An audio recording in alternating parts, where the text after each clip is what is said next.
د پاکستان په زندانونو کې د افغان کډوالو سره زیات بد او د وحشیانو په څیر چلند کیږي. خو څنګه افغان حکومت ولې چوپ دی؟ خلک څه وایي؟ بشپړ حال را سره همدغه روانه ویډیو کتلی سئ. سلامونه قدرمنو لیدونکو، زموږ مشال پریس یوټیوب چینل ته ښه راغلاست. د پاکستان په زندانونو کې د افغان کډوالو ناوړه وضعیت. فایق د ملګرو ملتونو د ژر تر ژره اقدام غوښتنه وکړه. د پاکستان په زندانونو کې د افغان کډوالو د ناوړه وضعیت په تړاو د اندېښنو په لړ کې په ملګرو ملتونو کې د افغانستان د دایمي استازولۍ سرپرست په دې برخه کې ژر تر ژره د پاملرنې غوښتنه کړې ده. په ملګرو ملتونو کې د افغانستان د استازولۍ سرپرست نصیر احمد فایق پنجشنبه د مرغومي پر 8 په پاکستان کې د افغان کډوالو د ماشومانو عکس خپور کړی دی.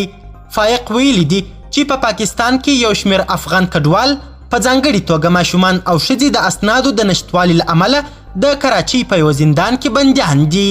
په ملګرو ملتونو کې د افغانستان د دایمي استازولۍ سرپرست د پاکستان په زندانونو کې د افغان کډوالو ناوړه وضعیت ته د دغه سازمان د ژر تر ژره پاملرنې غوښتنه کړې ده.